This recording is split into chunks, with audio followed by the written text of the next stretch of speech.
Salut à tous, on se rejoint aujourd'hui pour un nouveau test avec aujourd'hui le Honor 8X. Donc oui, je sais, je le fais après tout le monde, c'est normal. Les Honor, ils sont vendus en France, j'ai pas encore la chance. Honor m'a pas encore répondu, donc voilà. Pour l'instant, c'est en attente. Alors le Honor 8X, qui est le concurrent direct du Mi 8 Lite. Et j'ai fait hier la vidéo de comparatif entre les deux, entre le Mi 8 Lite et le Honor 8X. Donc vous verrez. Voilà, si vous hésitez entre les deux, je pense que la vidéo d'hier devrait vous aider que j'ai faite. Donc je sais pas quand je la mettrai. Je sais pas si je la mettrai avant ou après le test du Honor 8X. Je vais voir. Là, elle est déjà en non répertorié et disponible pour les tipeurs. D'ailleurs, en parlant de ça, si tu aimes nos vidéos, que tu veux toujours en voir plus, il suffit de mettre un petit pouce bleu, de nous soutenir. Le petit pouce bleu, le partage, l'abonnement pour rien rater les futures vidéos, pour aller sur Tipeee aussi. Donc, pour ceux qui savent pas, je vous laisse aller voir dans la description. Il y a tout noté avec le petit lien. Pour tous les tipeurs, la priorité sur les achats, donc comme ce téléphone qui a été vendu à un tipeur 160 €, c'est un Honor 8X européen, hein, c'est pas un Honor 8X chinois. Et en même temps, vous aurez un tirage au sort par mois pour gagner un cadeau pour remercier tous vos dons, tout simplement. Voilà. Le contenu de la boîte, on aura le téléphone, on aura une coque en silicone transparente, le trombone avec de la lecture, le câble de rechargement, le port.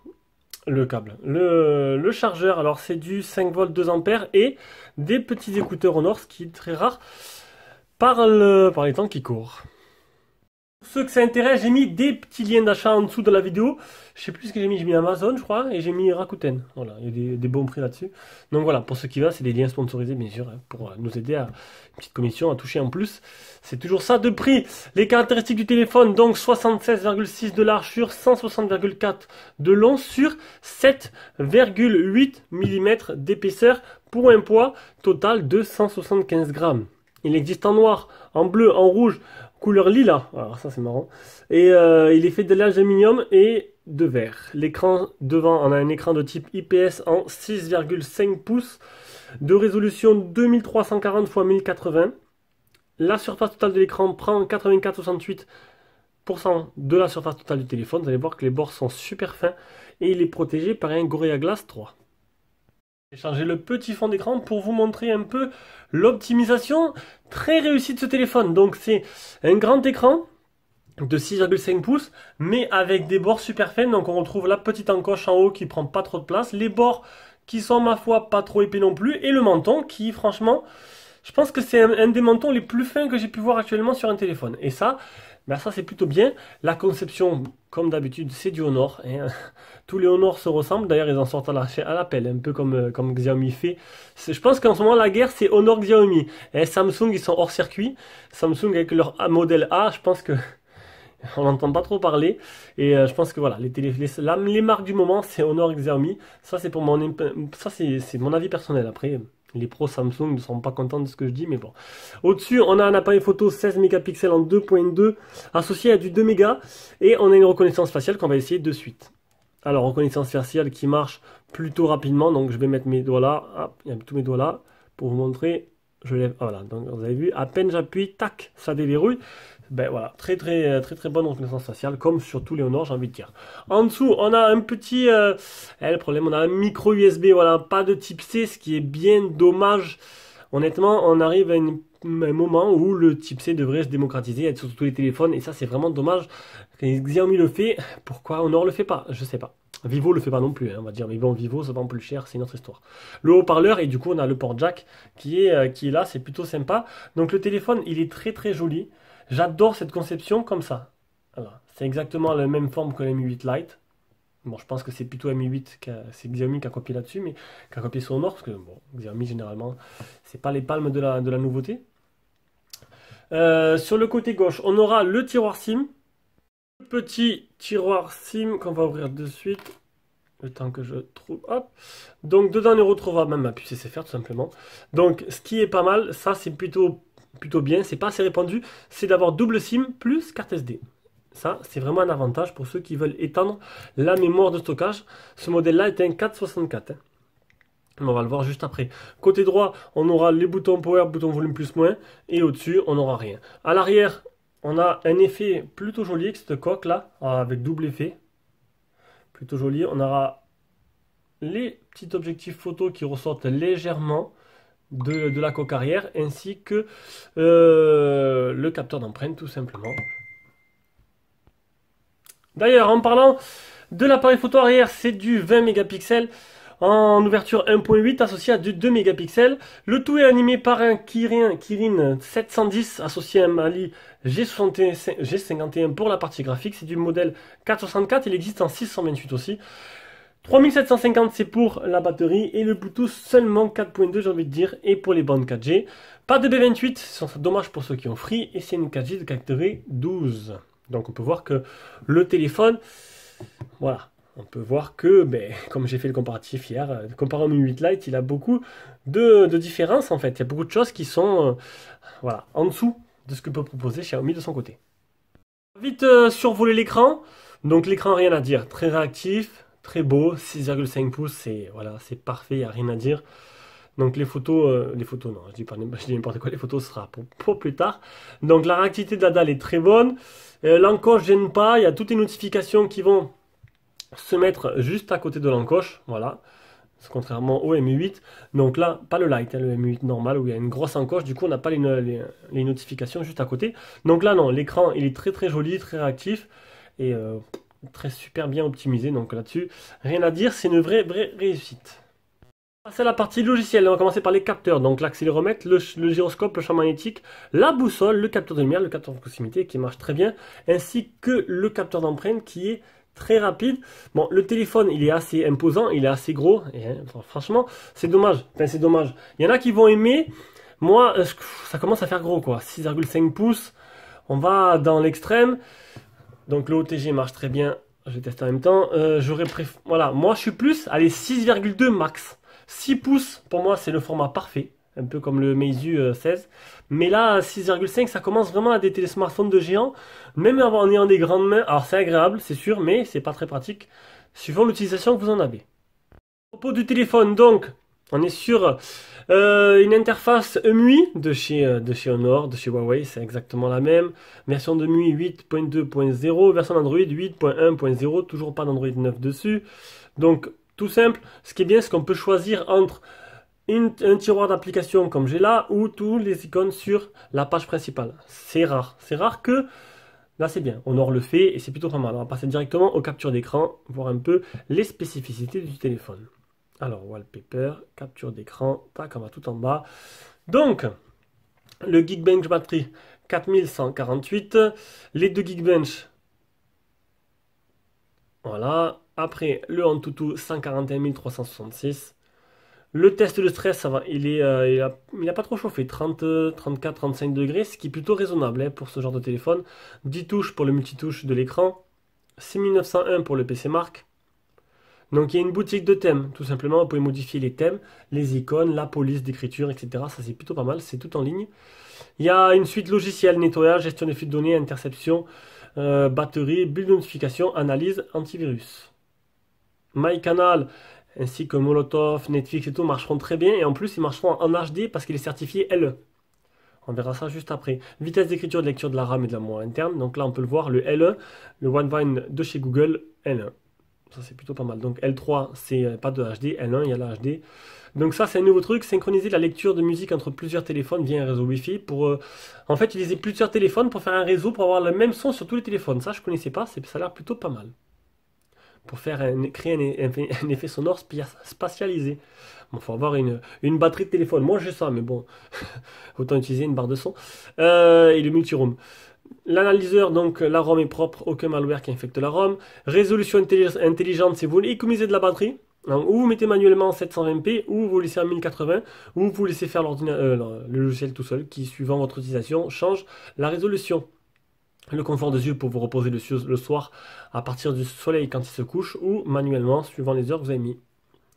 Donc voilà, je vous l'ai dit tout à l'heure, vous avez un style classique comme iOS et un style comme Android avec le tiroir. Moi, je choisis plutôt le tiroir. Chacun son truc. Vous pouvez cacher l'encoche. Bon, c'est dommage. Moi, l'encoche, je trouve ça pas moche. Ça permet d'avoir un écran plus fin. Mais bon, on peut la cacher. Le mode température et température de couleur, on peut choisir la température de couleur plus chaude ou froide et les couleurs plutôt normales ou vives. Affichage écran réduit, un truc que j'ai toujours trouvé sur tous les téléphones, mais toujours trouvé ça inutile. Autant acheter un téléphone plus petit dans ce cas-là, si vous avez les petites mains. Et contrôle de mouvement, donc retourner pour couper le son, soulever pour que le téléphone sorte de veille, mettre à l'oreille pour répondre, etc. Capture d'écran 3 doigts, les gestes.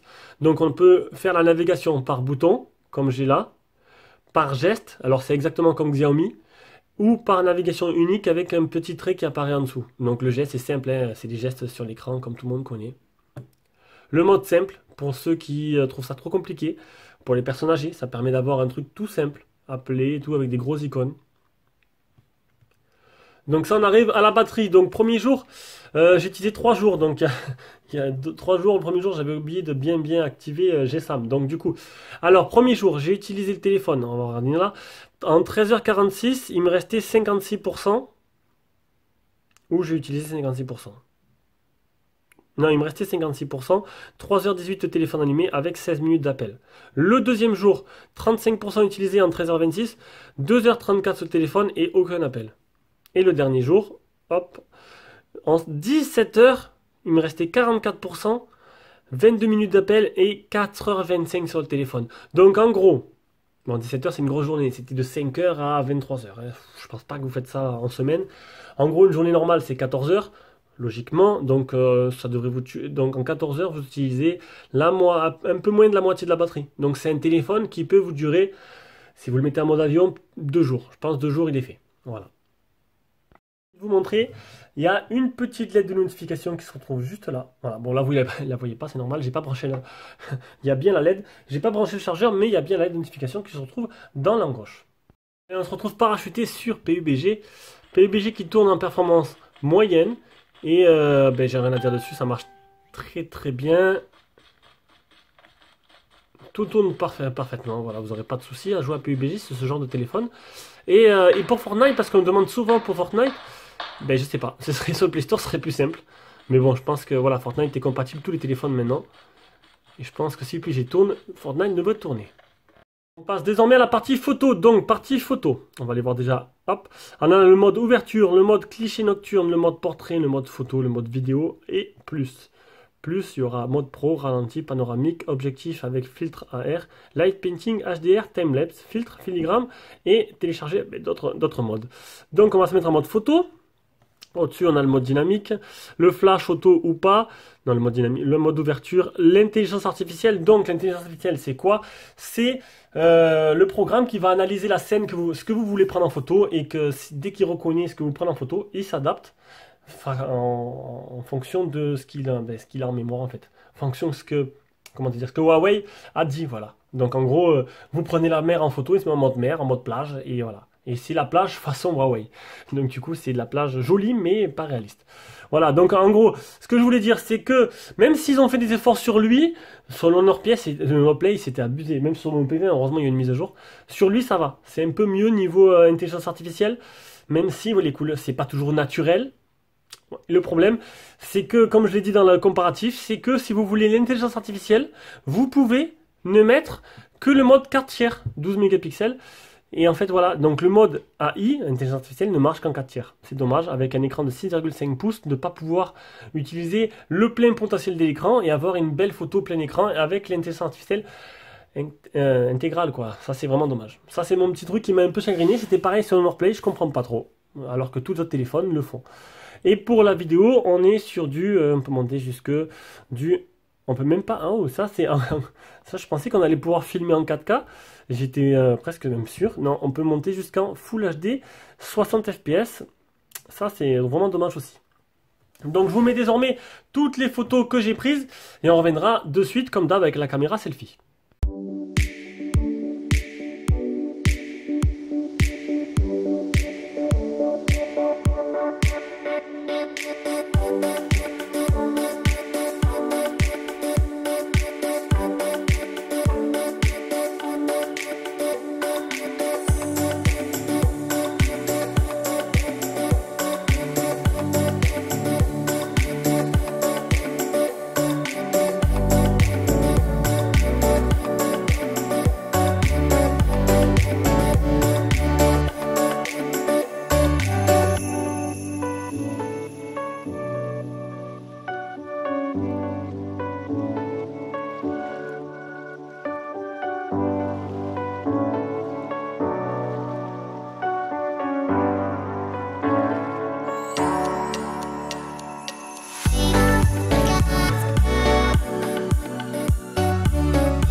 Alors comme dans, je me filme avec la caméra selfie avant qui est de très très bonne qualité.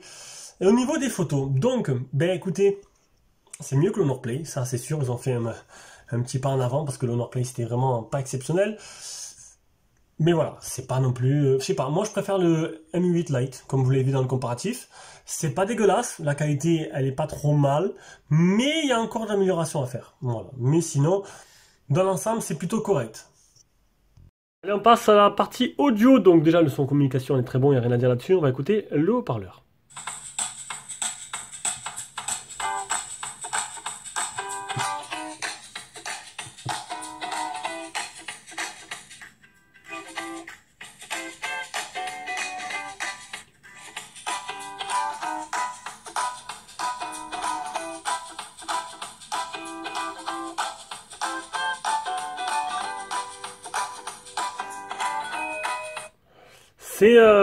C'est propre, c'est pas trop mal, mais encore une fois, voilà, je sais que je teste les Honor 8X, mais vu qu'hier j'ai fait le comparatif, je peux vous dire que ben, je préfère le son du Xiaomi quand même. Enfin, le Xiaomi fait mieux sur tous les points, donc au moins c'est pas compliqué.